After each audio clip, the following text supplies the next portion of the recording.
So இந்த மாதிரி போயிட்டு இருக்கு. நம்ம வெடிக்கட்டை பற்றி யாரும் பேசுறதில்ல, யோசிக்கிறதில்ல, நமக்காக யாரும் வந்து ஃபைட் பண்ணுறது. ஸோ இப்படியே தான் போயிட்டு இருக்கு. வேலூர் இதுவும் சார் சொன்ன 1806 ஜூலை 10 சிப்பாய் கலெக்டர் ஸ்டார்ட் ஆச்சு. அதுதான் நீங்க வந்து அவரே பேர் வரும்போது என்ன ரீசன்னா அந்த ஒரு புரட்சி வந்து இதனால வரைக்கும் பேசப்படுது. எதனால பேசப்படுதுன்னா அந்த அளவுக்கு அது வந்து ரீச் ஆச்சு. ஸோ அதனால தமிழ்நாட்டிலே அதிக வந்து வேலூர் மண்டலம் தான் வந்து முன்னாள் அதிகமாக இருக்குது. அது எல்லாருக்குமே தெரியும். ஸோ அது எல்லாருக்குமே தெரியும். இதை விட வந்து என்ன சொல்றேன் ஸ்பீச் கொடுத்தாரு. உட்காந்து பார்த்துருந்தேன். அவர் தமிழ் சொன்னார் கேன்சர் பேஷண்ட். ஸோ ட்ரீட்மெண்ட் நச்சு சொல்லி வந்து பணத்தை நான் ட்ரீட்மெண்ட் பண்ணிட்டு இருக்கேன். அவர் நின்று பேசும்போது அவர் பாடி வந்து வைப்ரேஷன் சூரியன் வரும்.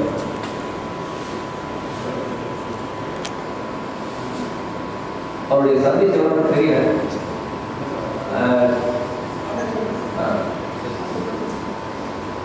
பண்ணிக்குவோம் ஆல்ரெடி கேட்கணும் சார். அது ஆக்சுவலாக வந்து எவ்வளோ கஷ்டப்பட்டாரு நாட்டுக்காக தேசத்துக்காக. ஸோ ஒரு பெனிஃபிட் ஒரு ஸ்பெசிலிட்டிங்கும் போது இவ்வளோ இது பண்ணிட்டு கடைசியில் வந்து அவருக்கு ஒரு ட்ரீட்மெண்ட் ஆகும். ராணுவ சம்பந்தமாக அது எல்லாருமே தெரியும். நம்மளுக்கு வந்து ஈஸியாக சுற்று நம்மளுடைய பணம் வந்து வரும்போது எல்லாருக்கும் வந்து கட்டாக வரும்போது பேமெண்ட் இதாக தெரிஞ்சிடும். நம்மளுக்கு அது கிடைக்க வேண்டிய பெனிஃபிட்ஸ் கிடைக்கிறதில்ல, யாருக்கும் கேட்கறதில்ல. என்ன இருக்குதுன்னா அது தெரியாது. இப்போ பேசுறதுக்கு வாய்ப்பு இருக்கிறதில்ல. எதுக்காக பேசணும்? ஒரு பயம். அந்த பயம் தான் நம்மளை வந்து அப்படியே கீழே எடுத்துக்கு வந்து மேலே எடுத்துட்டு வருது. அந்த பயத்துக்கு வெளியே வரணும். எக்ஸைட்மெண்ட் இருக்கிறது மனிதாபமானம். அந்த மனிதாபமானம் தான் நம்ம வந்து எதாவது டிஸ்அண்டர்ஸ்டாண்ட் பண்ணுறது. யாராவது எதாவது கேட்டால் ஐயோ பாவம் கொடுத்துடலாம், செய்யலாம். ஸோ இதுதான் அதுலேருந்து வீடு வரணும். ஏதாவது செய்யணும், ஏதாவது சாதிக்கணும். அது எல்லாரும் இருக்கு, எல்லாரும் இருக்கு. அந்த ஒரு இதுல வந்து இத்தனை பேர் ஒன்றா சேர்ந்துருக்கு. ஒரே ஒரு இது 2-3 நாளைக்கு முன்னாடி நம்ம பிளான் பண்ணோம். கடந்த 5 வருடம் வந்து மாநில தலைவர் வந்து இதுக்காக போராட்டம் என்னது எனக்கு தான் தெரியும். பள்ளிய பிரச்சாரம் கொடிநாட்டில் வந்து ரொம்ப நாள் ஜஸ்ட் ஒரு 5-6 நாளுக்கு முன்னாடி தான் அதே வந்து போல் பண்ணிடுறாங்க. எதையுமே நம்ம நேரில் வந்து நான் பார்க்க பேசுகிறேன். இதெல்லாம் ஒரே ஒரு காரணம் என்னன்னா அந்த ஆர்மி, அந்த எக்ஸைட்மெண்ட், அந்த ஒரே ஒரு அந்த யூனிட் சிவில் கூப்பிட்டு வரமாட்டாங்க. இத்தனை பேர் வந்துருக்காங்கன்னா யாரும் வந்து காசு கொடுக்காம ஒரே ஒரு பொருள். இன்னொரு நான் சொல்ல ஆக்சுவலாக சாதனை வந்து நான் தேர்தல் வரும்போது 2009 கீழே வந்து நான் ஒர்க் பண்ணியிருக்கேன். 2007 அப்போ தெரியாது, தெரியாது. அப்போதே நான் என்டிஓ டிரான்ஸ்போர்ட் ஆஃபீஸில் இன்சார்ஜாக இருந்தேன். நான் ஒரு ஃபீல்டுக்கு வந்து நான் சிஓ டிரைவராக இருக்கேன். அவர்கிட்ட வந்து ஒரு 6 மாதம் ஒரு நாளில் நான் ஒர்க் பண்ணியிருக்கேன். எப்பயுமே வந்து மற்றவங்க வந்து அந்த பொண்ணை வந்து தெரியும் இதில் தான் பேசுவாங்க. இதில் பேசுகிறது தமிழில் தான் பேசுவேன், வடவா தான் பேசுகிறேன். அந்த ஒரு இது அதை பார்க்கப்படல. அது ஆஃபீஸர் ஜவான் ரிலீஸ் பண்ணுறது வாடா கூட வண்டி கூட. ஸோ அவ்வளோ சோஷியல் அந்த மாதிரி ஒரு யூனிட்டி. ஸோ அந்த மாதிரி ஒரு அதுதான் ஒரு பார்க்கலாம். அது எதுக்கு சொல்லுவாங்கன்னா ஜஸ்ட் ஒரு 10 நிமிஷம் முன்னாடியே எனக்கு வந்து எங்கள் ஊரில் வாசகர் இருக்காரு. எப்போ இது மாதிரி இருக்காரு அவர் தகவல் சொன்னேன் அப்படின்னு நான் சொன்னேன். நான் என்கிட்ட நம்பர் இல்லை, எனக்கு கான்டாக்ட் எதுவும் இல்லை, நான் நம்பர் பண்ணி பேசுறதில்லை. அப்போ சீனியர் வரும்போது எனக்கு லேட் ஆச்சு. மணி சார் அப்போ நான் சொன்னேன், இல்லை சார் அவர் யூனிட்டில் வந்து ஒர்க் பண்ணியிருக்காரு, எனக்கு தெரியும் ஆல்ரெடி. ஆனால் ஃபோன் பண்ணி பேசுகிறேன். நான் ஃபோனில் பேசும்போது அவருக்கு வந்து சாருக்கு வந்து ஒரு தெரியும் முடிஞ்சளவுக்கு நம்ம வாட்ஸ்அப், ஃபேஸ்புக் ஸ்டேட்டஸ் இதில் தான் நான் சேவ் பண்ணணும். நிறைய பேர் சார் பக்கத்தில் இருக்க மேஜர் மணி சார் அவருடைய நம்பரும் இல்லை. ஸோ என்ன ரீசன் வந்து ஸோ இப்போ வந்து கனெக்டிவிட்டி. ஸோ இந்த ஒரு மீட்டிங் 2 மீட்டிங் பண்ணும்போது அந்த கனெக்டிவிட்டி ஆனது வந்தாச்சுன்னா ஒருத்தர் விட்டு எல்லாத்தையும் வந்து அதை வந்து ரீச் ஆகும்.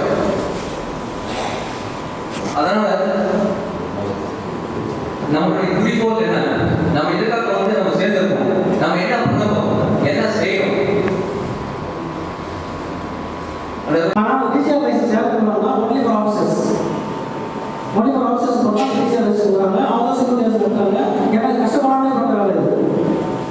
இப்போ பிரைவேட் செக்யூரிட்டி ஏஜென்ட் நான் போயிட்டு வரதுல கொண்டேஷன் கொடுக்கணும்.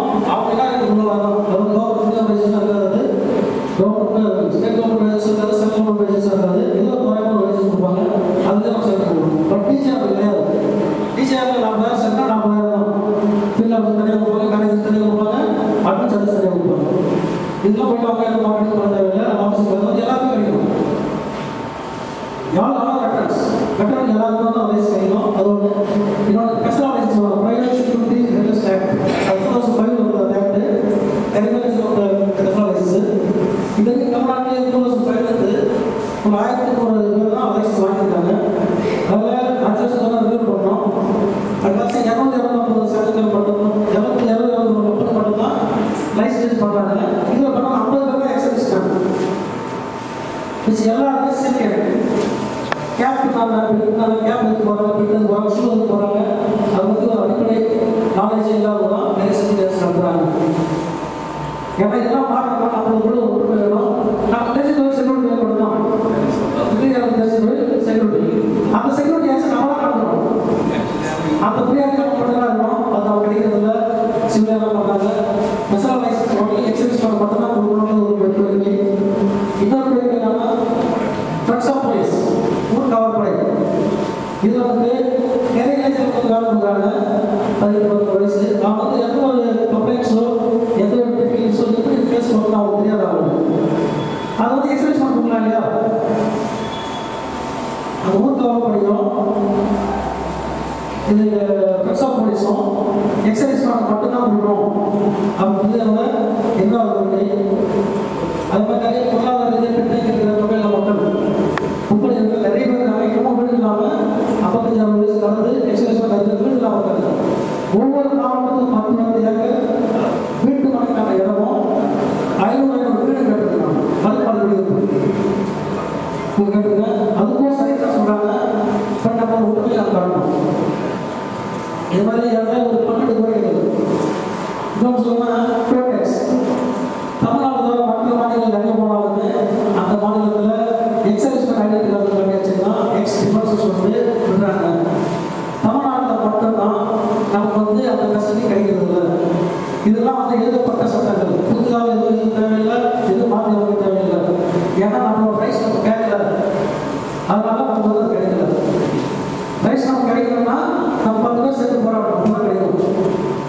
இது மாதிரி இன்னும் ஒரு 10 கோரிக்கைகள் இருக்குது. எல்லாமே முக்கியமான கோரிக்கைகள் தான். எல்லாமே ஒன்றே ஒரு நல்ல திரும்ப வரும்னு நினைக்கிறேன்.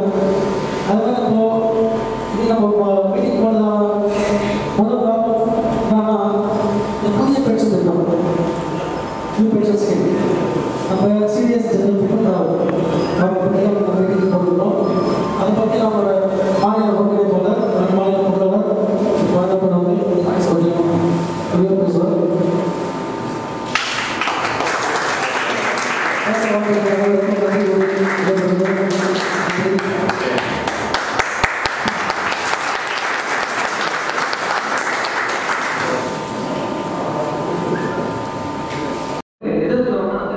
அந்த சீனியர் ஜூனியர் அந்த ஒரு எக்ஸசைஸ் மேல ஒரு யூனிட்டி, அந்த ஒரு பாசம், அதுதான் வந்து கிடைக்கும். இதே என்னோட குருவில் இருக்காங்க, நிறைய பேர் இருக்காங்க. அவங்களாம் எல்லாருமே 90 வந்து எல்லாரும் வந்து 90% எல்லாருமே ரொம்ப போதவர். என்னுடைய அப்பா வயசுல இருக்கவங்க எல்லாருமே 10-2 கம்மியாக இருக்காங்க. நான் சொன்ன அந்த ஒரு இதுக்காக ஒரு நேற்று 8:30 10 மணிக்கு தான் சொல்லியிருக்கேன். முன்னாடி தமிழ் சொல்ல வாய்ப்பு இல்லை. இந்த மாதிரி ஒரு ப்ரோக்ராம் பண்ணுறோம் அப்படின்ற ஒரு ஐடியா பண்ணணும். அந்த ஒரு எப்படியாவது 29 பண்ணி ஆகணுன்ற மாநிலத்தை சொன்னாங்க. நல்ல சார் ஷார்ட் டைமாக இருக்குது, பாசிபிள் இல்லை, கொஞ்சம் ஒரு 2 வாரம் வீட்டு பண்ணிக்கலாம்னு நான் என்ன சொன்னேன். இல்லை, எல்லாரும் முடிஞ்சாலும் பண்ணுங்க. நம்ம ஃபஸ்ட்டு பண்ணது காலேஜ் வேலூர் தான் பண்ணோம். வேலூர் தான் நம்ம வந்து புரியாது ஸ்டார்ட் பண்ணோம். ஒரே ஒரு வீடினால நான் பண்ணணும்.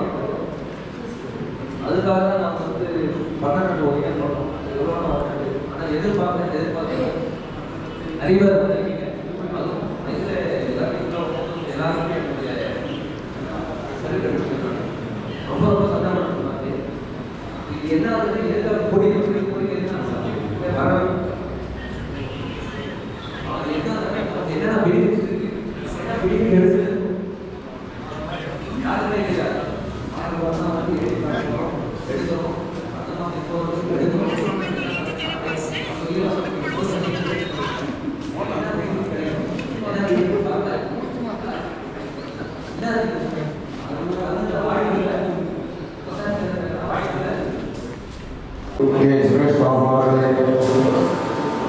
வந்திருக்கும் மாநில கௌரவ சட்ட ஆலோசகருக்கு பொன்னாடை போட்டி அவரை கௌரவிக்குமாறு அன்போடு கேட்டுக்கொள்கிறோம்.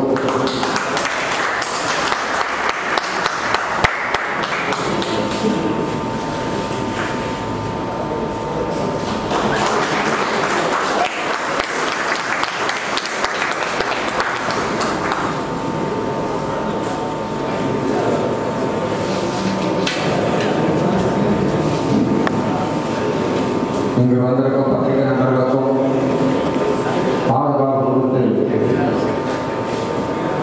கூட்டத்தை சிறப்பிக்கும் காவல்துறை நண்பர்களுக்கும் கனமான நன்றி தெரிவித்துக் கொண்டு தொடர்ந்து மாநில ஒருங்கிணைப்பாளர் மற்றும் பொறுப்பாளர் அவர்களை மேடையில் சிறப்புழு ஆற்ற அவரை அழைக்கிறேன்.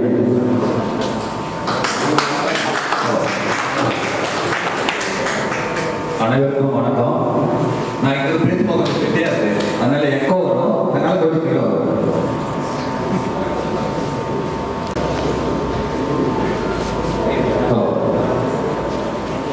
வருகை தந்த அனைத்து எக்ஸ்-சர்வீஸ்மேன் வெட்டரன்ஸ் என் முதல் கண் வணக்கத்தை தெரிவித்துக் கொள்கிறேன்.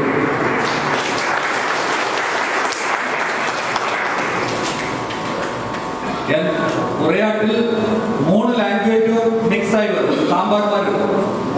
ஹிந்தி இருக்கும், இங்கிலீஷும் இருக்கும், தமிழும் இருக்கும், மலையாளம் இருக்கும். ஏன்னா சில விஷயங்களை எனக்கு ஹிந்தியில் சொல்ல முடியாது, நான் ஜஸ்ட் கன்வெர்ட் டு இங்கிலீஷ். சில விஷயங்களை நான் இங்கிலீஷில் சொல்ல முடியாது, ஐ ஜம்ப் டு மலையாளம். ஓகே, இப்போ நீங்க அனைத்து இங்க யாரெல்லாம் வந்து பேசுனீங்களோ அதுல ஒண்ணு மிக கவனிக்க வேண்டிய ஒரு விஷயம், எக்ஸ்-சர்வீஸ்மேன் வெட்டரன்ஸ்க்கு என்ன மரியாதை கிடைக்க வேண்டும் அது நம் தமிழ்நாட்டில் கிடைக்கிறது இல்லை அப்படிங்கிறது மிக முக்கியமான ஒரு காரணம். இப்போ இங்க வந்திருக்கிறது எல்லாருமே ஒரு 50 எபோ தான். அதனால பட்டாள முறைப்படி ஒன்னு எந்திரிச்சு ஒன்னு உட்கார்ந்து ஒன்னு ஃப்ரெஷ் ஆனதுக்கு அப்புறம் நான் பேசும்போது உங்களுக்கு நல்லா அது ஃபீட் ஆகும் நினைக்கிறேன். इसलिए पूरा एक बार उठ जाओ, रिलैक्स हो जाओ, बैठ जाएंगे.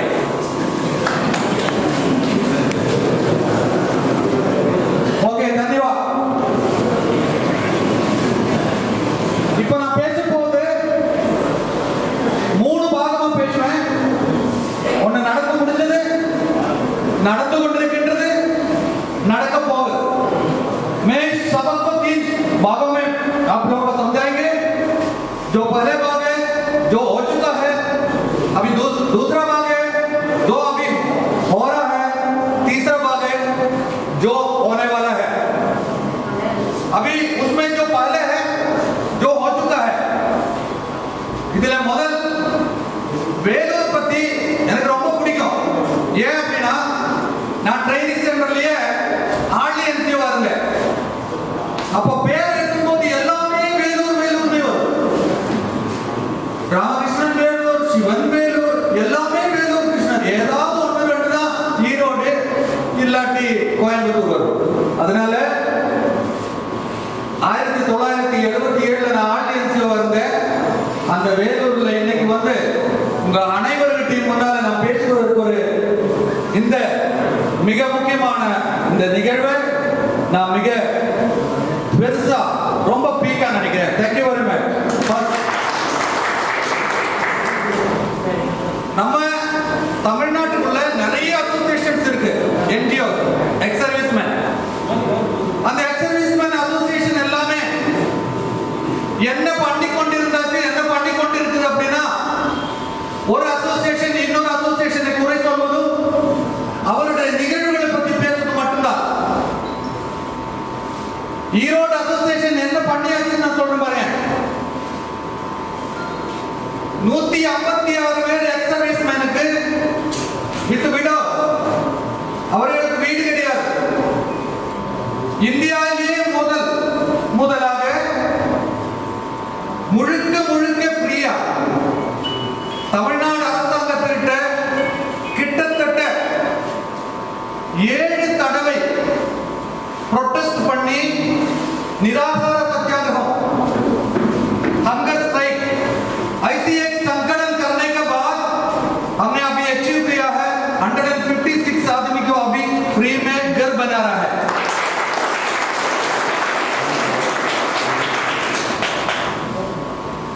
இந்த ஸ்கீம் இந்தியாவிலேயே ஈரோடு மட்டும்தான் இருக்கு।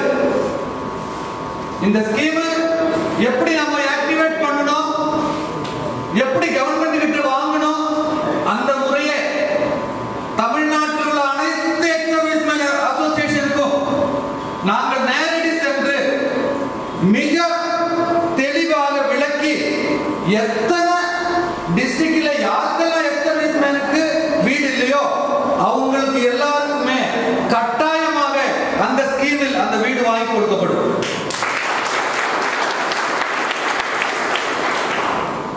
அடுத்ததாக என்ன பண்ணேன் அப்படின்னா, நான் ईसी मेंबरा இருக்கும்போது நிறைய हम जो बोल रहे हैं वीर नारी, हमको पूरा पता है कि वीर नारी को हमने कितना इज्जत दिया। जब हम फौज में था फैमिली वेलफेयर सेंटर के என் வீட்ல வைஃபை கொண்டு வாட்டி எக்ஸஸா வேணா கூப்பிட்டு டைப் பண்ணுவாங்க। இதுதானே இப்படிதான் நடந்துட்டு இருக்குது, நமக்கு எல்லாருக்கும் தெரியும்। சார் என் வைஃப் கொஞ்சம் உடச்சு அதெல்லாம் வேண்டாம், ஃபேமிலி வெல்ஃபேர் சென்டருக்கு வந்துடணும், இதுதான் நமக்கு எல்லாருக்கும் தெரிஞ்ச ஒரு விஷயம்। ஆனால் वो जो वीर नारी है जब उसको घरवाला निकल जाने के बाद उसको इतना परेशानी आप कहीं सहन नहीं कर सकते उस चीज को। அந்த விதவையர் நம்ம இருக்கும்போது அவங்க என்ன பண்றாங்களோ இல்லாட்டி எவ்வளவு கஷ்டப்படுறாங்களோ நமக்கு தெரியாது। எப்போ जबकि जवान निकल जाता है उस वीर नारी को इतना परेशानी हो जाती है अपना जो पेंशन लेने में, नहीं तो अपना बच्चे को पालने में, नहीं तो अपना बच्चे का जो काम के लिए। அதனால நான் என்ன செய்தேன் அப்படின்னா, ஒரு விடோஸ் ஃபெடரேஷன் மிக முக்கியமாக தேவை அப்படின்னு நான் பிளான் பண்ணேன்। அப்படி முதல் இந்தியாவில் Erode X serviceman widows federation போன 2019ல நான் இனாகுரேட் பண்ணேன்। அவங்க தான்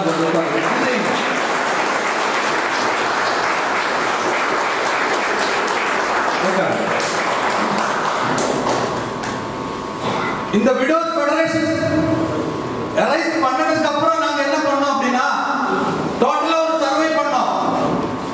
அதுல வந்து எங்களுக்கு 13 விடோஸ் வந்து சம்பளம் கிடைக்காத ஹோல்டிங் ஆகி போச்சு because of something document error நின்று போச்சு। நாங்க எல்லாமே அதை வந்து ரீட் பண்ணோம், எப்படி இது பண்ண முடியும்। அப்படி 7 பேருக்கு பென்ஷன் வாங்கி கொடுத்துருக்கோம் இப்போ வரை। நம்ம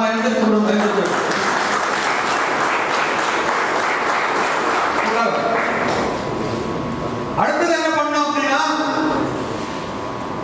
நமக்கு எல்லாருக்கும் தெரியும் நம்ம பட்டாளத்தில் இருக்கும்போது நம்ம கல்யாணம் முடிச்சிருப்போம், ஏதாவது விதத்தில் அந்த அம்மா இறந்துருப்பாங்க, வந்ததுக்கு அப்புறம் 2வது மேரேஜ் பண்ணிருப்போம், ஏதோ காரணத்தினால அதை பாட் அவுட் பண்ண முடியாத இருக்கு। அப்படி 3 பேர் பாட் அவுட் பண்ணாதே அந்த கிரேட் வாரியர் இறந்துட்டார்। அதை நாங்க ட்ரைக் அவுட் பண்ணி 2வது அந்த அம்மாவை பாட் அவுட் பண்ண வச்சு இப்போ அவங்களுடைய டாக்குமெண்ட்ஸ் எத்தனை % இருக்குமா, எவ்வளவு % ஆயிருக்கு, 90% டாக்குமெண்ட் முடிஞ்சிருக்கு। கூடிய விரைவில் அவங்களுக்கு பென்ஷன் கிடைக்க போகுது। நிறைய பேர் என்கிட்ட சில விஷயங்கள் கம்ப்ளைண்ட் பண்ணிட்டு இருந்தாங்க, சார் என்னென்னதெல்லாம் கிடைக்கிறது இல்ல। ஒண்ணு புரிஞ்சுங்க, இப்போ எக்ஸிசி என்ன ஆர்மியில நமக்கு பிரிவிலேஜஸ் இருக்கோ அது வந்து கேண்டீன், அது ஆனா சம் ரைட்ஸ் இருக்கு, அது எழுதப்பட்டது 1979 கவர்மெண்ட் ஆர்டர் வந்து ஆர்மி ஆர்டிகல்ஸ் நீங்க செக் பண்ணா எல்லாமே எழுதப்பட்டதுதான்। ஆனா அது இம்ப்ளிமெண்ட் பண்றாங்களா இல்ல, அது வந்து ஆக்டிவா இருக்குதுன்னா இல்ல। அதுக்கு காரணம் நம்ம எல்லாரும் தான், because of lacking of unity. அந்த யூனிட்டி நமக்கு இல்லாததுனால நம்ம யாருமே கண்டுக்கிறது இல்ல। ஒருத்தர் வந்து சொன்னாரு பொலிட்டிக்ஸ் இருக்கக்கூடாது அப்படின்னு. பொலிட்டிக்ஸ் இல்லாட்டி வாழவே முடியாது. நம்முடைய நிரந்தரம் வாழ்க்கையில் பொலிட்டிக்ஸ் இருக்கின்றது. நீங்க ஸ்கூல்ல போய் ஒரு பையனை அட்மிஷன் பண்ணும்போது அந்த ஸ்கூலா இந்த ஸ்கூலா ஏது அப்படின்னு கேட்டாலே அங்க பொலிட்டிக்ஸ் ஸ்டார்ட் ஆயிடுச்சு. அதுதான் பொலிட்டிக்ஸ். ஒரு கட்சி போட்டு ஒரு கொடி போட்டா மட்டுமல்ல பொலிட்டிக்ஸ். கண்டிப்பாக நமக்கு பொலிட்டிக்ஸ் தேவை. அந்த பொலிட்டிக்ஸ் நமக்கு இல்லாததுனால தான் நாம இப்பொழுதும் பிரிட்டிஷ்காரர்கிட்ட இருக்கிற மாதிரி இருக்கோம். அதுதான் நாளைக்கு இங்க நடக்க போகுது. நடந்த விஷயத்தை பத்தி நான் கொஞ்சமா முடிச்சிடறேன். நடக்க போறது மிக கவலையான ஒரு விஷயம். Bipin Rawat, CTS central defence staff general Bipin Rawat இப்போ ஒரு கரண்ட் ப்ரப்போசல் பாலிசி ரிலீஸ் பண்ணிருக்காரு. சாப் தெரியும் நினைக்கிறேன். அந்த ப்ரப்போசல் பாலிசியை பத்தி நான் வேலூர்ல உள்ள கிட்டத்தட்ட ஒரு 10 பேருக்கு फोन பண்ணேன். बहुत अफसोस की बात है, उस चीज का बारे में किसी को पता नहीं है, अनजान है. कितना बड़ा गलत आप लोग कर रहे हैं. अगर वो जो प्रपोजल पॉलिसी है, उस प्रपोजल पॉलिसी का नाम है cutting of pension, increasing of service. आप सुना होगा ना साहब. अगर वो चीज को इंप्लीमेंट हो गया, अगर समझ लो अगर मैंने 30,000 रुपया तनख्वाह ले रहा हूं, मेरा तनख्वाह बिल्कुल सीधा 12,000 रुपया में आएगा. इसमें कोई शक नहीं है. शक पूछने की कोई जरूरत नहीं है.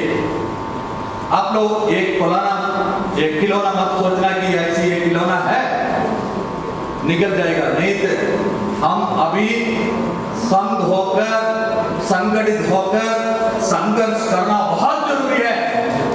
इसका ऊपर उस चीज के लिए पूरा तमिलनाडु वेटरन को मैं इकट्ठा कर ஈரோடு अंदर डिसेंबर 7 को மாபெரும் கண்டன போராட்டம் ஒரு நாள் உண்ணாவிரதம் வந்து நாங்க டிசைட் பண்ணிருக்கோம். அதுக்காக வாட்ஸ்அப், ஃபேஸ்புக் எல்லாத்தையும் நாங்க அட்வர்டைஸ்மென்ட் கொடுத்துட்டு இருக்கோம். அது கண்டிப்பாக அந்த ப்ரப்போசல் டிஸ்கார்ட் பண்ண வேண்டி வரும், தூக்கி எறிய வேண்டி வரணும். நம்ம எல்லாரும் ஒரே குரல் उच्चത്തിൽ जब हमने आवाज उठाएंगे तभी उसको रुक सकते हैं, नहीं तो नहीं रुकवा सकते हैं. अभी उस प्रपोजल पॉलिसी का अगला जो स्टेप है 80% बजट में कम कर अगला ऑर्डर आया हुआ सिर्फ 3 दिन का पहले. अगर 80% कम हो गया तो हमारा पेंशन कितना नीचे आएगा आप सोच सकते हैं. ये कोई चीज मजाक नहीं बोल रहा हूं, बिल्कुल हकीकत है. इस चीज को आप लोग जानो. आपको पूरा पता है कि ये जवान को सर्विस करने के लिए 15+2 चाहिए. Is the eligible service of pension. अभी वो कितना कर दिया पता है आपको? जिसको हाथ खड़ा करो, जिसको पता है, जिसको पता है. सर जल्दी नहीं सोलह सर एवढा है.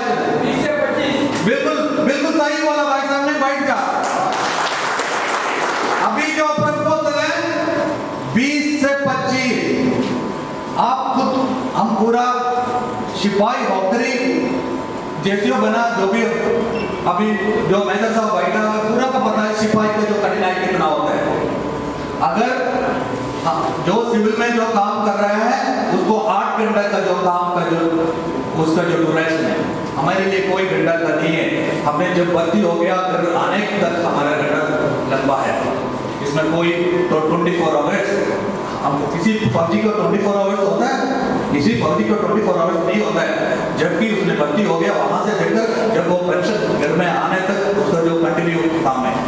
कौन सा सिपाही को 25 साल सिपाही का तौर पे नौकरी कर सकता है? आप सोच लो कितना बड़ा गलत नमूना वो जो सीडीएस बिपिन रावत ने किया हुआ है. अगर 20 से 25 साल करने से 50% पेंशन है आपका. जो अभी जितना पेंशन ले रहा है कितना प्रतिशत किसको बता सकता है सर? कौन बता सकता है अभी कितना प्रतिशत पेंशन ले रहा है? कोई भी एक्जैक्टली करेक्ट. अभी हमने हमारा कुल मूल्य जो हमने कुल मूल्य तनख्वाह होता है जो वैल्यू ऑफ सैलरी उसका 50% अभी हमने पेंशन ले रहा है, ठीक है। ये कितना था? ये 70% था, जबकि 7th पे कमीशन का पहले ये 70% था, 70। उस समय ऑफिसर का पेंशन था 33%, मैं करेक्ट 33% था, जबकि 7th पे कमीशन में उसको जनरलाइज कर दिया, जो 70 को लेकर नीचे आ गया 50 में और 33 को लेकर 50 में लेकर हर आदमी को एक ही जैसी कर दिया। अभी बिल्कुल शानदार रूप से चल रहा था। उसका बीच में अभी हमने 20 और 25 का बिना हमको 50% नहीं मिलेगा। कहने का मतलब बिल्कुल आप गौर से सुन ले, मेरे को अगर जीएसटी सुधार है 28 इयर्स मैंने करना है, अभी का जो प्रपोजल पॉलिसी का अनुसार मैं 32 इयर्स करना है, तभी मेरे को पेंशन मिलेगा। जब भी एक सिपाही अगर पेंशन आ गया है, वो 15 साल से अभी वो 20,000 रुपया ले रहा है, उसका जो सीधा काट कर 8,000 में आएगा।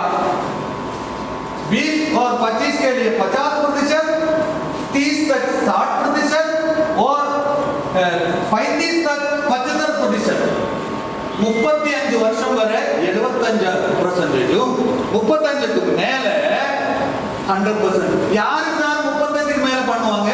35 பிளஸ் ஒரு 20 போட்டு 50. வேற வாழ்க்கையில வேற ஒண்ணுமே வேண்டாமா? வேற வாழ்க்கை இல்லையா நமக்கு? என்ன ஒரு கேட்பு மாதிரி, தமிழ்ல சொன்ன கேட்பு மாதிரி தரமான policy. Belur ex serviceman, my dear veteran, बहुत अफसोस की बात है कि आप लोग इस चीज को नहीं जानता है, उसके बारे में आप लोग खोज नहीं किया, बहुत दुखी की बात है।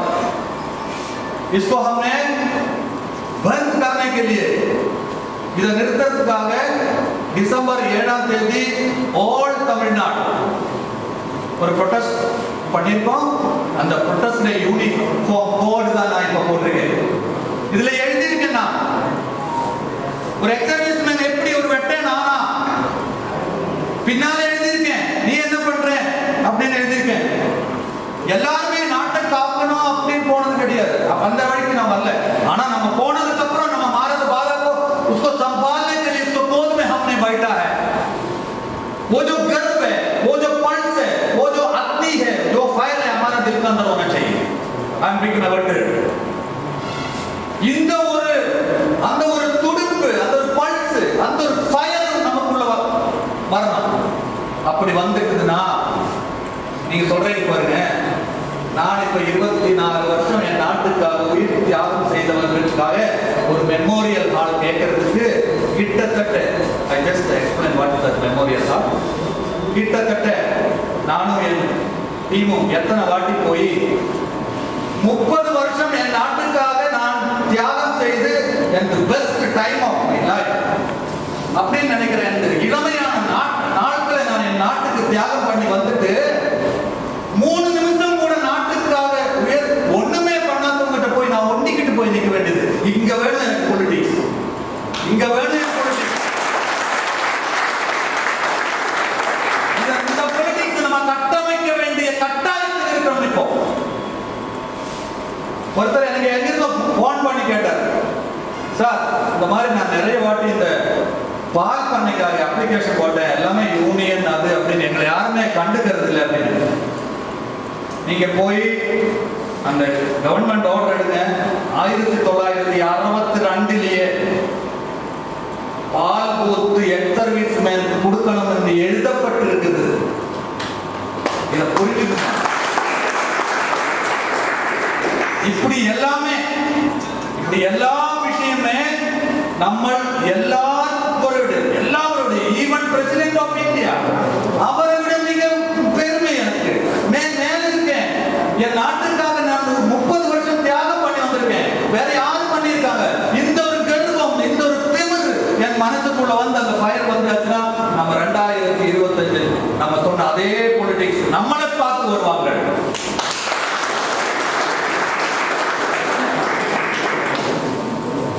இந்த நிகழ்ச்சி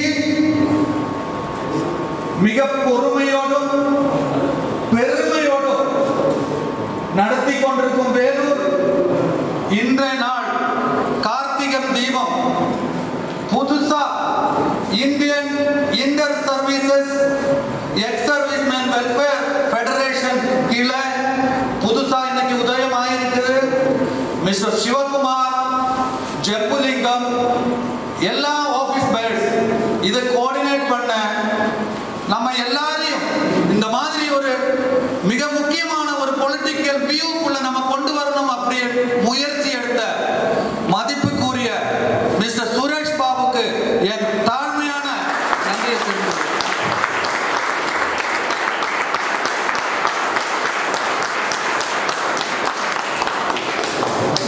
மீண்டும் ஒரு முறை சிடிஎஸ் ஜெனரல் பிபின் ராவத் இவ்வளவு இன்ஜஸ்டிஸ் ஆன ஒரு போலீஸை நிறுத்த வேண்டும். நான் அவருக்கு நேரடியாக फेसबुक பேட்டி கொடுத்திருந்தேன். बिल्कुल हिंदी में दिया था.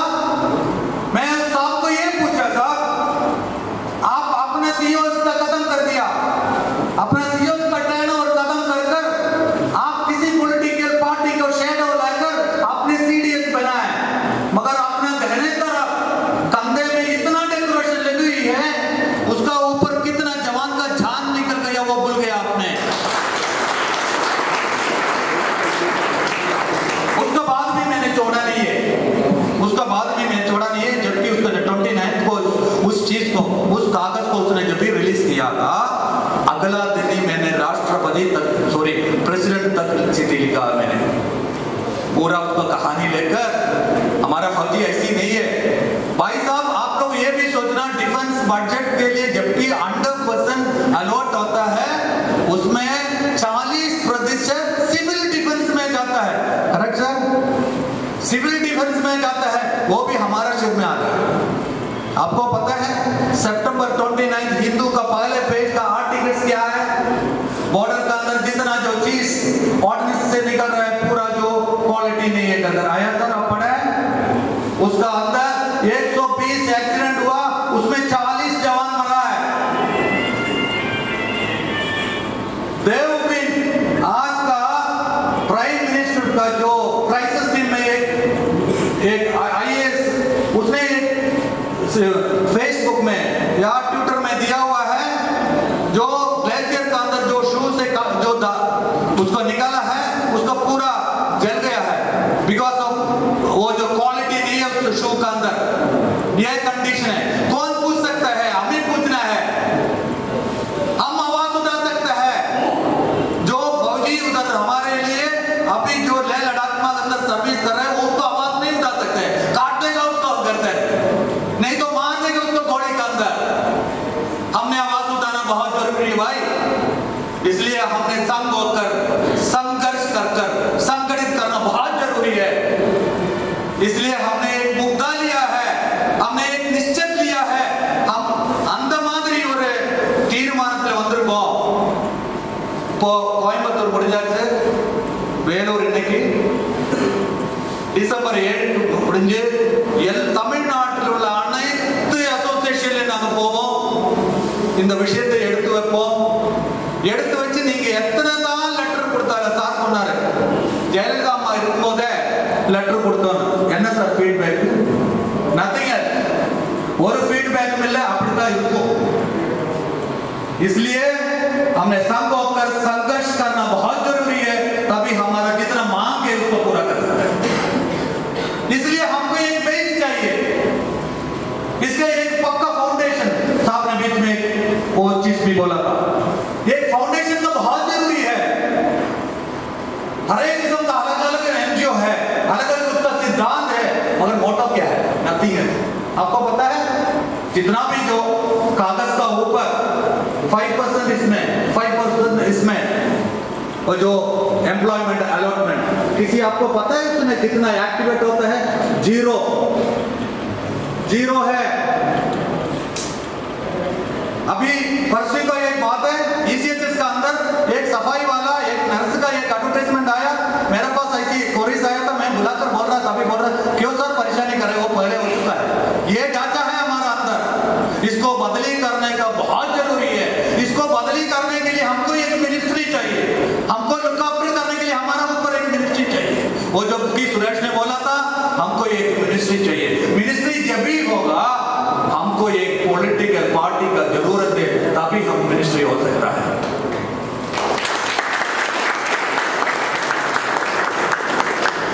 अभी आप लोग सोच लेना, एक अकेला आदमी मैं हूं, मेरा लिए जो इतना जो लोग है, मेरा जो यूरोप से आया हुआ, मैं कोई एमएलए नहीं है, मैं कोई काउंसलर नहीं है, मैं कोई मिनिस्टर नहीं है। 150 आदमी को मेरे को अगर गैस दिला सकता तो पूरा जो भारत का तमिलनाडु का बटन क्या क्या कर सकता है, आप खुद सोचो। अपना दिमाग में आप खुद सोचो। हमारे पास एक ही कमी था, अपना आप को सोचो। आप अपना से पूछ लो कि मैंने ऑपरेशन आने के बाद किसी दूसरे के लिए मैंने क्या किया, आपको रिजल्ट मिलेगा 0 कर, जरूर 0 कर। इसको बदली कर 2 0 डालकर उसको बाएं तरफ 1 डालने का बहुत दूर नहीं है। 2025 तक हम इसको पक्का पहुंचेंगे, इसमें कोई डर नहीं है। आज मेरे को भरोसा आ गया எனக்கு அவ்வளவு இன்னைக்கு கான்ஃபிடென்ட் ஆயிடுச்சு। 2-3 நாள்ல ஒரு வாரத்துல இவ்வளவு பெரிய இதுல வந்துட்டு இவ்வளவு வயசாயிட்டும், இவ்வளவு கார்த்திகை தீபம், கொரோனா, அந்த பேண்டமிக் சிச்சுவேஷன், இது எல்லாமே விட்டு இன்னைக்கு என்ன நடக்க போகுது நீங்க வந்திருக்கீங்க பாருங்க. இது எங்களுக்கு ஒரு நம்ம சொல்லுவோம் இல்ல, ஒரு பூஸ்ட் சாப்பிட்ட மாதிரி இருக்கு. உண்மையிலேயே அவ்வளவு தைரியம் வந்துட்டு நாங்க என்னத்துக்கு வேண்டி ப்ரோக்ராம் பண்ணிக்கிட்டு இருக்கோமோ அதுக்கு பெரிய தூரம் நான் டிராவல் பண்ண வேண்டியது இல்ல, மிக பக்கத்திலேயே அது இருக்குது அப்படின்னு உள்ள ஒரு நிம்மதி என் மனசுக்குள்ள வந்திருக்குது. அதை முடிச்சுட்டேன். இனி நம்ம என்ன செய்ய போகிறோம் அப்படிங்கிறது ஒரு விஷயம் மட்டும் நீங்க புரிஞ்சுக்கங்க. ECHS கேண்டீன் இப்படி இருக்கிறதெல்லாம் இதெல்லாம் வந்து ஒரு பிரிவிலேஜ் டெம்பரவரி. அது வந்து ECHSல கமாண்டர் ஒரு கமாண்டர் வரும்போ அங்க இந்த சிச்சுவேஷன் ஒரு டைம் இருக்கும், இன்னொரு கமாண்டர் வரும்போ இன்னொன்னா இருக்கும். அதே மாதிரி NCCல ஒரு கமாண்டர் வரும்போ ஒன்றா இருக்கும். இப்போ ஈரோடு எடுத்துச்சுன்னா, ஈரோட்ல நான் ரொம்ப ஃப்ராங்கா சொல்றேன், அங்க என்ன இருந்தாலும் அந்த NCC கமாண்டர் அசோசியேஷன் பிரசிடென்ட்டுக்கு இன்ஃபார்ம் பண்ணும், சார் இப்படி செய்யலாமா அப்படின்னு சொல்லுவாங்க. Even DD deputy director of ஜில்லா சைனிகோ அவரு என்னவா இருந்தாலும் எனக்கு லெட்டர் எது தெரியுமா, நான் அடங்கி இருக்க மாட்டேன், அவரை நான் நோண்டிக்கிட்டே இருப்பேன். எனக்கு தெரியும் இவருடைய வழி. நம்ம வந்து ஆண்டவன் கிருபையா எஸ்கேப் ஆயிட்டு வந்துட்டோம், அவ்வளவுதான். ரைட்டா? இதுதான் உண்மை. நம்ம கூட இருந்த நம்ம सहपाठिகள் कितना लोग जो ऊपर निकल गया है, अब उसको सोचने से ये चीज जरूर मेरे दिल में ये आ रहा है कि जब मेरे को भगवान ने जब छोड़ा है, मैं कुछ करने के लिए वो भगवान ने मेरे को छोड़ा है, वो मैं अटेंड कर जरूर करना है। हम इसको निभाएंगे। मेरे को समझ में नहीं आ रहा है, ये विजय का फैन ऐसी एक पॉलिटिकल पार्टी को शुरू करता है, कमल का पार्टी को शुरू करता है, रजनी का पार्टी का फैन एसोसिएशन। भाई वो लोग पूरा ये कर्तन के सामने आया हुआ छाया है, हम असलियत है, हमको क्यों नहीं बना सकते? हम जरूर बनाएंगे इस चीज को। थोड़ा कष्ट उठाना जरूरी है, हमको कोई परेशानी उठाना बहुत जरूरी है। अभी ईरोड से मैं इधर आना बहुत तंग है, परवाह नहीं, इस तंग को आपने सहन करना बहुत जरूरी है। सहन कर 5 साल नहीं तो 10 साल का बाद जितना जो जवान वहां से आकर जब आएंगे, अपना गर्व से आएंगे, अपना जो कुर्सी का पकड़ कर बोलेंगे मैं वेटरन हूं, मेरे से तुम बात करने के लिए लायक नहीं है, निकल जाओ। ऐसी एक माहौल बनाना अहम और बहुत जरूरी है। अच्छा, कुछ एक चीज मैं बताना चाहता हूं, हमारे पास भी कुछ कमियां हैं।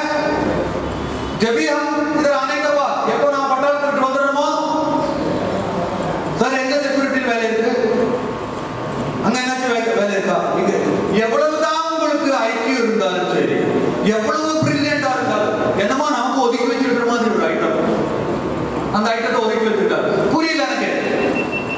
வாழ்க்கையிலே ஏதோ விதத்துல நம்ம பட்டாளத்தில் போனோம், हमने भारत माता को सेवा किया, राष्ट्र के लिए मैंने वहां पर बंदूक पकड़कर खड़ा हुआ है, राष्ट्र को मैंने सेवा किया है, राष्ट्र को मारा है। जब भी मेरा पूरा तबीयत होने का बाद घर चलाने के लिए दोबारा मैंने बंदूक को पकड़ कर जाकर, ये कौन सा जिंदगी है भाई? मैं मेरा भारत माता को संभालने के लिए मैंने इधर खड़ा हुआ, अभी मेरे घर को संभालने के लिए मैं दूसरा दरवाजा में जाकर खड़ा होकर जो भी आएंगे उसको मैं सैल्यूट करेंगे। हमारा वतन का इज्जत कहाँ रहेगी भाई? कैसी रहेगी? मैं कितना भी माहिर हो, कितना भी चालाक हो, अगर दूसरा आदमी का मैंने दरवाजा में खड़ा होकर अगर सैल्यूट करने से मेरा इज्जत गया, इसको बदली करना बहुत जरूरी है। इसको बदली करने के लिए ईरोड डिस्ट्रिक्ट एक्स सर्विस मैंने क्या किया है, मैं अभी किताब का साथ में बताऊंगा। पुनर्जन्म कर एक प्रोजेक्ट का शुरुआत किया है। वो जो प्रोजेक्ट इस प्रकार है, शुरुआत ईरोड में होगा, उसके बाद पूरा तमिलनाडु में उसको मैं लेकर आएंगे, उसके बाद इंडिया में पूरा लेकर जाएंगे 2025 तक। वो है पुनर्जन्म। वो जो पुनर्जन्म क्या है, तो पुनर्जन्म में ना अदर मिगपेरिया प्रोजेक्ट 10 एकड़ प्लीज साइलेंट 10 एकड़ 10 கோடி ரூபாய் தான் ப்ராஜெக்ட். அந்த ப்ராஜெக்ட்ல கிட்டத்தட்ட 2000 எக்ஸ் சர்வீஸ்மேன் இல்லாட்டி எக்ஸ் சர்வீஸ்மேன் சார்ந்தவங்களுக்கு அதுல நேரடியா வேலை வாய்ப்பு இருக்கும்.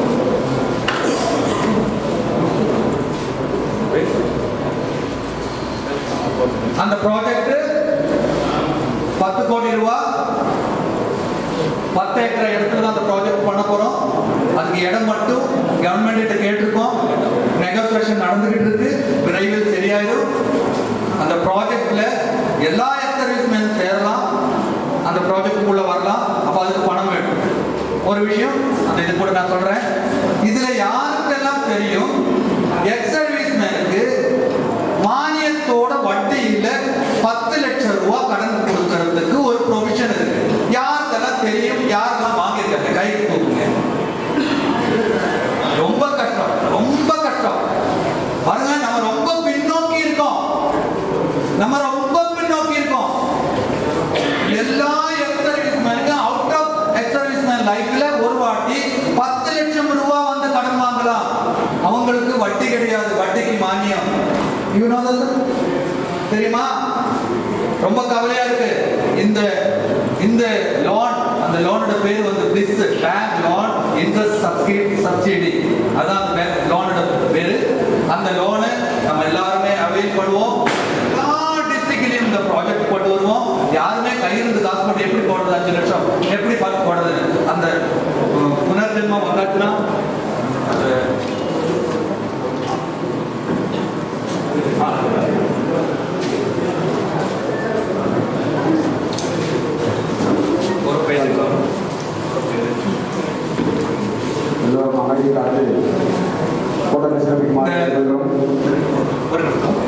இந்த புனர்ஜென்மத்தோட அப்ளிகேஷன் ஃபார்மேட் தான் இதுதான். Project report president of India வரை அனுப்பியிருக்கோம். ஒரு பேஜ் அப்படியே மாற்றோம்.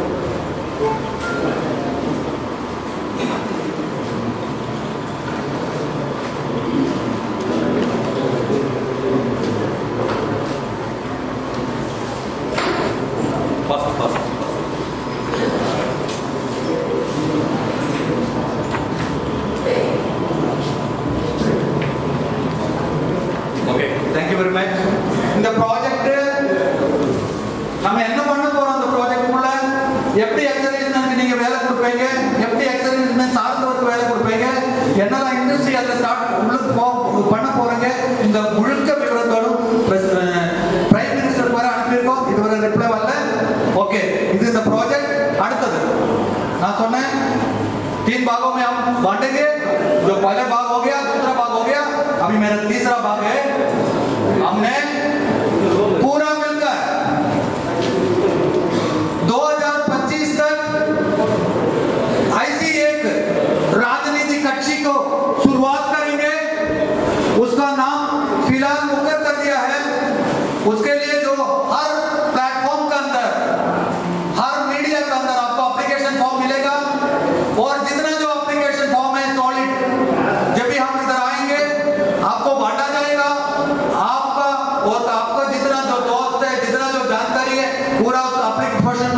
उसको भरेंगे, आप लोग जमा करेंगे, उसका लेकर बहुत नजदीक से नजदीक हम उस पॉलिटिकल पार्टी को शुरुआत करेंगे, उसका हम रजिस्टर करेंगे। इसी तरह जो हमारा जो ये जो यूनिटी है, कोई भी एनजीओ चलने दो, उसमें परवाह नहीं, अपना अपना वगैरह पर चलने दो, मगर we are all under one umbrella, एक छतरी के नीचे हमने आना है और काम करना बहुत जरूरी है। अभी जो प्रश्न आया है उसका बीच में अभी मेरे को और भी आप लोगों के साथ मिलने को बहुत जरूरी है, क्योंकि बहुत ऐसी कुछ चीज है कि हमारे जो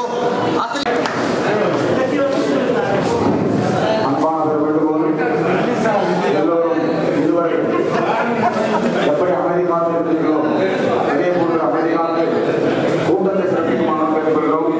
மற்றும்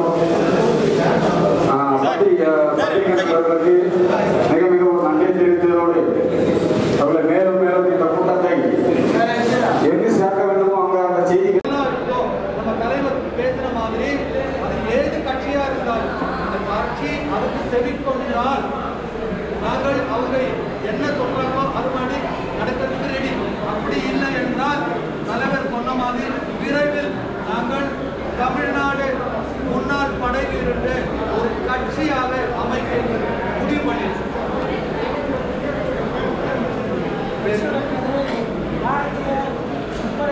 பேச்சு பேரவை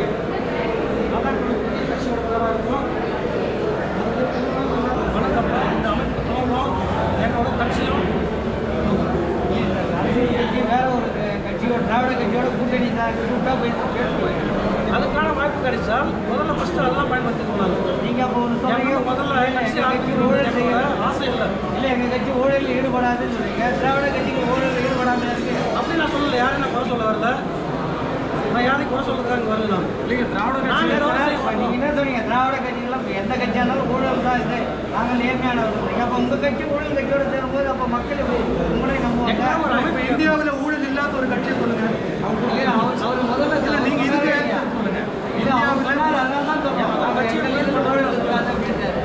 ஏன்னா ஊழல் யாரையுமே நாங்கள் வந்து பின் பண்ணி சொல்லலை. நாங்கள் சரியாக இருப்போம்.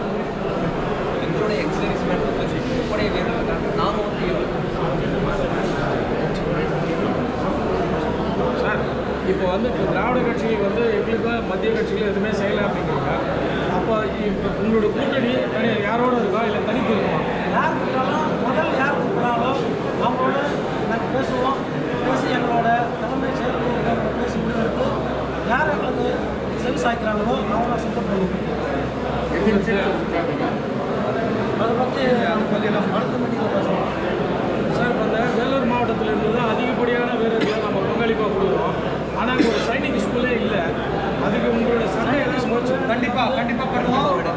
விரைவில் வேலூரில் சைனிக் ஸ்கூல் வரும். அதில் ப்ரப்போசல்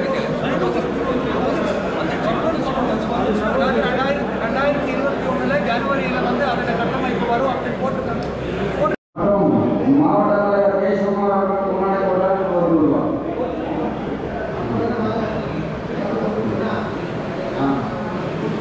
மாநில ஒருங்கிணைப்பாளர் அஜய் பிரசாத் அவர்களுக்கு போராட கொண்டு நியமனத்தை கொள்கிறோம்.